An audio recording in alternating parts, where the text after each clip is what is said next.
So right now the Jaguars are in the midst of a complete wide receiver room retooling. And we are literally in the middle of it because right now we're in that period between free agency and the draft where it still feels like additions are to come, but we still have to kind of figure out the room. Now, so far, the Jaguars let DJ Chark walk due to him being an unrestricted free agent. Last year, the Jaguars' most dynamic receiver, it felt like, was Jamal Agnew. And the leading wide receiver on the Jaguars was a 30-year-old Marvin Jones who had 832 yards. And when you look at the wide receiver room, the most disappointing wide receiver for the Jaguars was probably Laviska Shenault. I mean, he played a full healthy year. He just seemed to really struggle with a lot of different things for the Jaguars. Now, the Laviska Shenault was drafted in the second round of the 2020 NFL draft out of Colorado. His rookie season, he showed a lot of promise. He caught 58 of 79 catches for 600 yards. He tacked on 5 touchdowns and had a 73.4% catch rate with only three drop passes. However, in year two, those drop passes really escalated. I mean, it got taken to a whole new high. While he had more receptions and receiving yards, 63 receptions, which was up from 58 receptions and 619 yards, he had 0 touchdowns, which was not very good. And according to Jordan DeLugo, he had about 12 to 14 drops. So an issue that had never really been an issue throughout his whole entire NFL career, or through his whole entire collegiate plus NFL career, became an issue where he was previously only dropped 5% of catchable passes. It turned into a 14% drop rate.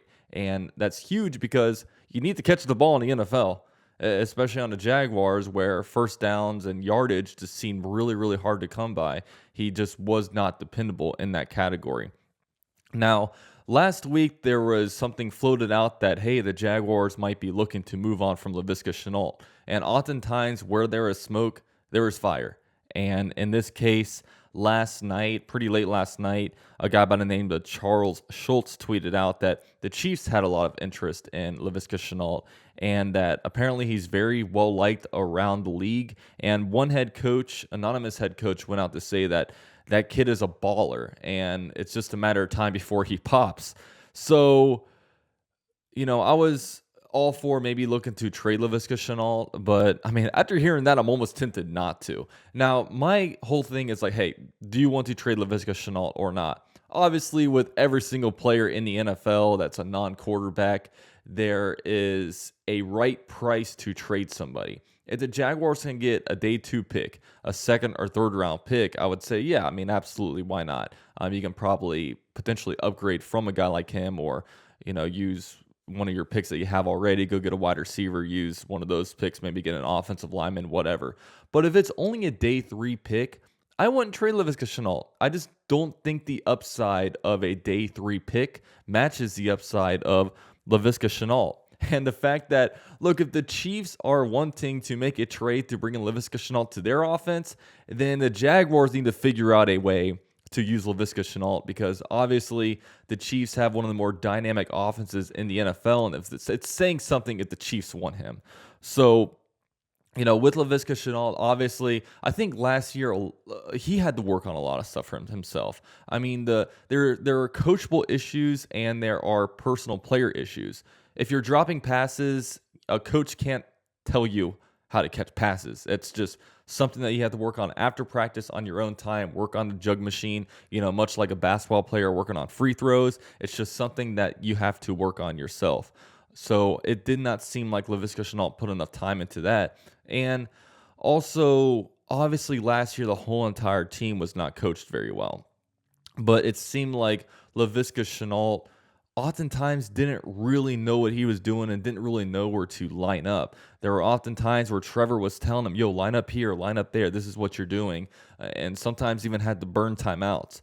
That is an issue. And, a lot of people say, oh, everyone, no, it was that issue was much more magnified with Laviska Shenault. Now, of course, he hasn't played in the NFL as long as guys like Marvin Jones. So maybe it was a little bit more difficult as a second-year pro to, really go out there and be more natural at it.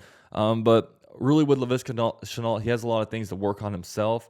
Now, I don't know how I would use him in this offense just because, I mean, last year he was only really effective on slant routes and bubble screens. And yeah, we can use him on slant routes, but if you only have so many bubble screens to use per game. And I'll be honest with you, I would rather throw in a speedster like Jamal Agnew or maybe even a Travis Etienne, let them be on a bubble screen where they can really break out, as opposed to a slower guy with Laviska Shenault that just relies on kind of plowing people over to be able to get his yardage. So that is kind of my opinion. I would not trade him unless you're maybe getting a day 2 pick. And, if you're only getting a day 3 pick, I mean, maybe the Jaguars know something we don't know. Maybe he really is an issue when it comes to, actually just his preparation, everything as a player. Maybe he just doesn't have the right attitude, and maybe it would be an addition by subtraction type of scenario. But with the Jaguars right now, our wide receiver room, it was not very good before free agency. It got a little bit better after free agency, but we're still missing dudes there. And we can use all the players we can get right now. And with Laviska Shenault, he's a cheap guy. It feels like there is some upside there. And if a lot of teams are willing to trade for him, maybe it tells you something. But at this point, I don't think you'll be able to get anything more than a day 3 pick out of him. And at that point, does a late round draft pick, do they have more upside than Laviska Shenault? I tend to think that probably not. So let me know your guys' opinion about a potential trade for Laviska Shenault. I'll be honest with you, I feel like a trade's going to go through because the Jaguars seem to be trying to get him out of the building for some reason, and there's a lot of smoke. But maybe there's so many teams desperate for wide receivers. Maybe a team makes a move. I don't know. We'll see. So yeah, with all that said, let me know what you guys think. Go Jags.